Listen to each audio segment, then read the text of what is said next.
हाँ भाई, तो फर्स्ट पार्ट में हमने कुछ डेफिनेशन एक दो पढ़ी थी और एक कंसेप्ट को समझने की कोशिश की थी कि आखिर जेनेटिक्स चलते कैसे है ना, गुणसूत्रों से। अच्छा, ये जो मैंने टॉपिक आपको कराया ना फर्स्ट पार्ट में, जब मैं आपको नियम समझाऊंगा, आनुवांशिकता के नियम, और जब हम संकरण पढ़ेंगे तब आपको 1 मिनट में पता चल जाएगा कि आखिर ये क्रिया कैसे हो रही है।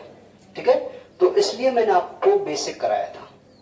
चलिए, तो सेकंड पार्ट में, अच्छा एक आज यहाँ थोड़ी लाइट की सी कमी सी लग रही होगी आपको ना। हाँ, कल इसको भी सही करते हैं, थोड़ा थोड़ा ऐसे चेंजमेंट करेंगे क्योंकि गांव का माहौल है, थोड़ी व्यवस्था ऐसी ही बनती है यहाँ पर, है ना। देखिए भाई, अब यहाँ पर कुछ बेसिक पॉइंट एक दो, जैसे मेंडल को आनुवांशिकी का जनक कहते हैं, है ना। बेटसन ने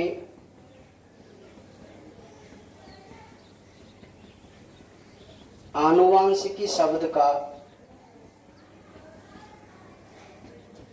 प्रयोग किया।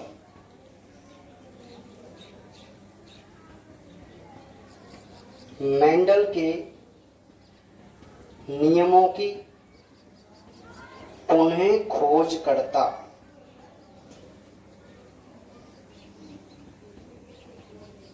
हॉलैंड के Hugo de Vries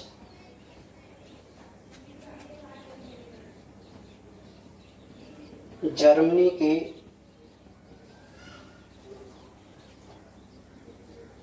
Karl coherence और ऑस्ट्रिया के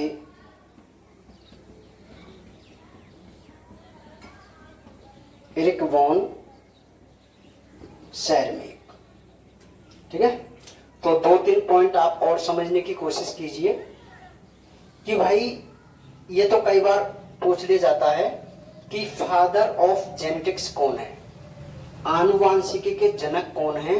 तो आनुवांशिकी के जो जनक हैं वो आप सभी जानते हैं, मेंडल हैं, और कई बार इनका भी पूरा नाम पूछ लिया जाता है।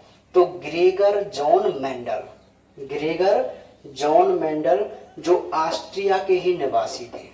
ठीक है, तो मेंडल को आनुवांशिकी का जनक कहते हैं। और बेटसन ने सन 1905 में आनुवांशिकी शब्द का प्रयोग किया था। ठीक है, हाँ, तो दो तो बहुत इंपॉर्टेंट है, ये नीट के लिए ज्यादा इंपॉर्टेंट है। नेक्स्ट बात, अब यहाँ पे आप समझने की कोशिश कीजिए कि जो मेंडल थे ना, वो कोई ऐसे साइंटिस्ट नहीं थे। ठीक है, लेकिन उनमें नॉलेज और ललक बहुत थी। क्या था कि जब वो चर्च में एक पादरी के रूप में थे तो उन्होंने एक उद्यान लगाया मटर का, और उस उद्यान में अपने परीक्षण करना प्रारंभ किया। ठीक है, तो उस समय डार्विन, लैमार्क आदि महान वैज्ञानिकों का और प्रयोग चल रहा था। तो दुनिया की जो नजर थी वो डार्विन और लैमार्क के प्रयोगों पे थी, क्योंकि वो बड़े वैज्ञानिक थे। तो भाई जो बड़े वैज्ञानिक काम करते हैं उन पर दुनिया ज्यादा नजर रखती है। ठीक है, तो उस समय क्या हुआ, मेंडल ने जो अपने एक्सपेरिमेंट किए थे उन्होंने अपने एक्सपेरिमेंट को उजागर नहीं किया और इनकी मृत्यु हो गई। ठीक है, हाँ, लेकिन इनके मरने के बाद 3 वैज्ञानिक, हॉलैंड के ह्यूगो डी ब्रीज, जर्मनी के कार्ल कोरेंस, ऑस्ट्रिया के एरिक वॉन सैरमेक, इन तीनों वैज्ञानिकों ने मेंडल के जो एक्सपेरिमेंट थे, जो छिपे पड़े हुए थे, उनको नोटिस किया और दुनिया के सामने उजागर किया। बात समझ में आ रही है?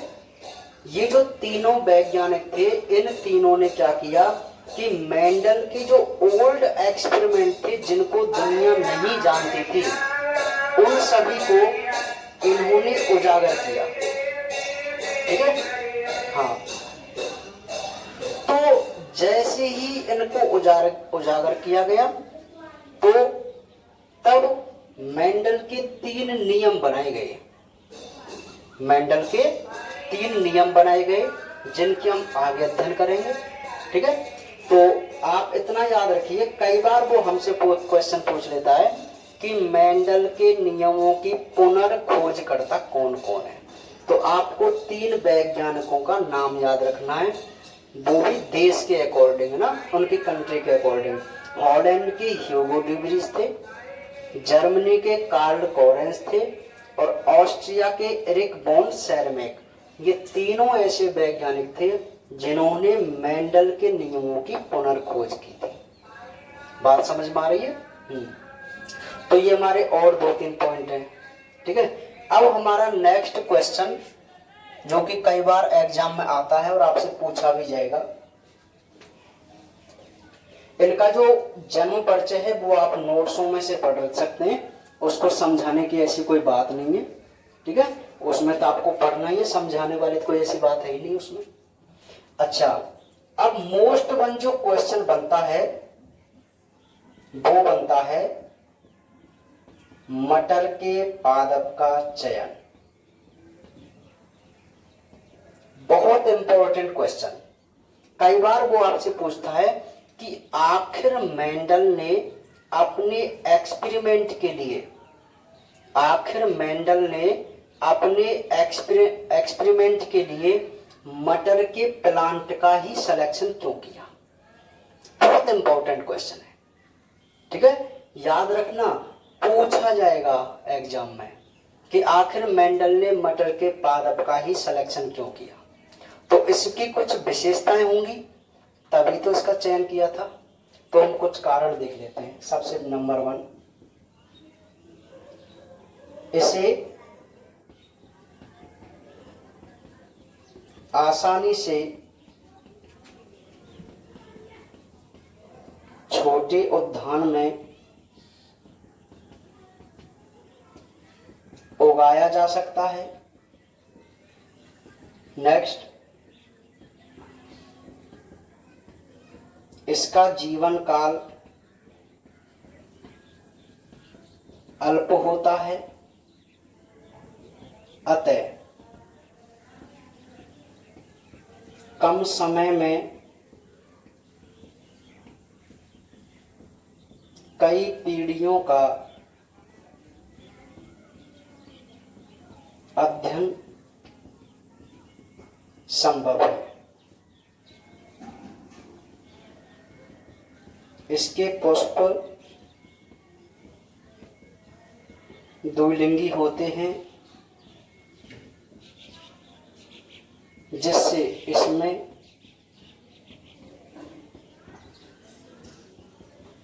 स्वयं परागण होता है और शुद्ध पौधे प्राप्त होते हैं। इसमें कई विपर्यासी लक्षण पाए जाते हैं। देखिए भाई, ये जो हमारा मोस्ट इंपॉर्टेंट क्वेश्चन है वो क्या है कि आखिर मेंडल ने मटर के पादप का सिलेक्शन क्यों किया। ठीक है? तो बहुत ही समझने वाली बात है कि भाई मटर का जो पादप होता है वो एक शाकीय पादप होता है, एक हर्ब प्लांट होता है। और शाकीय पादप मैं आपको बता चुका हूं, ऐसे प्लांट जिनके तने हमेशा दुर्बल होते हैं और हमेशा हरे होते हैं उनको हम शाकीय या हर्ब प्लांट कहते हैं, है ना। तो मटर के प्लांट को हम आसानी से छोटे स्थान में या उद्यान में, एक गमले में भी आप इसको आसानी से लगा सकते हैं, आप सभी जानते हैं। तो इसको ज्यादा जगह की भी आवश्यकता नहीं इस पर एक्सपेरिमेंट करने के लिए, है ना। तो एक तो ये इसका कारण था। सेकंड, इसका जो जीवन काल था वो अल्प था, लगभग 1 साल का। मतलब 1 साल में ही अपने पूरे जीवन चक्र को कंप्लीट कर लेता है। हालांकि 3-4 महीने इसकी अवधि होती है वैसे, है ना। तो देखिए अब इसका क्या बेनिफिट है भाई। अगर वह किसी बहुवर्षीय प्लांट पर एक्सपेरिमेंट करता तो भाई इन्होंने तो अध्ययन किया था किस पे, जेनेटिक्स पे। और जेनेटिक्स डिपेंड है किस पे, युग्मकों पे, गैमेट पे और ऑफस्प्रिंग संततियों पर, है ना। तो आप किसी भी बहुवर्षीय प्लांट को देखिए कि बहुवर्षीय प्लांटों में जो जनन की प्रक्रिया होती है वो लगभग 4-5 साल बाद होती है नहीं होती। अरे कई बहुत साल तो उसमें डेवलप होने में लग जाते हैं ना। उसकी कायिक अवस्था ही काफी सालों तक चलती है और जनन अवस्था लेट आती है। बहुवर्षीय प्लांट जैसे अपने नीम, शीशम और ये हैं। तो भाई अध्ययन करना तो बहुत ही असंभव था। कोई 1-2 बार ही वो अध्ययन कर सकते थे, है ना। लेकिन ये तो 1 साल में इसका काम हो जाता था। तो कम समय में अधिक पीढ़ियों का अध्ययन संभव था क्योंकि इसका जीवन काल कैसा है, अल्प है। ठीक है। नेक्स्ट, इसके जो पुष्प हैं वो बाइसेक्सुअल होते हैं, उभयलिंगी या द्विलिंगी होते हैं। अब इसका क्या बेनिफिट हुआ भाई कि बाइसेक्सुअल जो फ्लावर होते हैं उनमें आसानी से आप सेल्फ पॉलिनेशन करा सकते हैं, स्वयं परागण। अरे होता ही है ना स्वयं परागण, मैं आपको बता चुका हूं, है ना। स्वयं परागण चैप्टर नंबर 2 में हम पढ़ चुके हैं। सेल्फ पॉलिनेशन पूरी आप डिटेल जानते हैं। तो स्वयं परागण आसानी से हो सकता है और हमको शुद्ध पौधे प्राप्त हो सकते हैं। अब ये शुद्ध क्यों कह रहा है, अरे भाई एक ही प्लांट के जो गैमेट होते हैं वो तो शुद्ध ही होते हैं ना। अगर आप किसी दूसरे प्लांट के परागण, एक प्लांट है आपके पास और उस प्लांट की वर्तिका अगर पर आप दूसरे प्लांट के परागण डालते हैं तो वो अशुद्ध हुआ ना, एक प्योरिटी तो नहीं हुई ना। लेकिन भाई जिन प्लांटों में स्वयं परागण हो रहा है वो तो शुद्ध ही किस्म के पौधे प्राप्त होंगे, है ना। और इसमें आप पर परागण भी करा सकते हैं। मैंने एक पॉइंट लिखा नहीं है फिर भी आप समझ लेना, इनमें हम पर परागण भी करा सकते हैं। अब पर परागण कैसे करा सकते हैं वो हम आगे पढ़ेंगे, ठीक है, कि कैसे इनमें पर परागण संभव है। और लास्ट जो पॉइंट है, इसमें कई विपर्यासी लक्षण पाए जाते हैं, कई विपरीत लक्षण। अब विपरीत लक्षण क्या होते हैं कि भाई जैसे मटर के पुष्प का रंग, मटर के बीज की आकृति अलग अलग, जैसे किसी का बीज गोल है तो किसी मटर का बीज झुर्रीदार है। मैं कहने का मतलब है विपरीत लक्षण, कि मटर के जो प्लांट होते हैं उनमें 7 जोड़ी विपरीत लक्षण पाए जाते हैं और उन विपरीत लक्षणों से ही इनका अध्ययन संभव हुआ था इनका एक्सपेरिमेंट। ठीक है। तो ये आपको 4 पॉइंट याद रखने जिस वजह से मेंडल ने मटर के पादप का क्या किया, सिलेक्शन किया। ठीक है भाई, है ना। तो एक बार इसका स्क्रीनशॉट या आप नोट लिख लेंगे।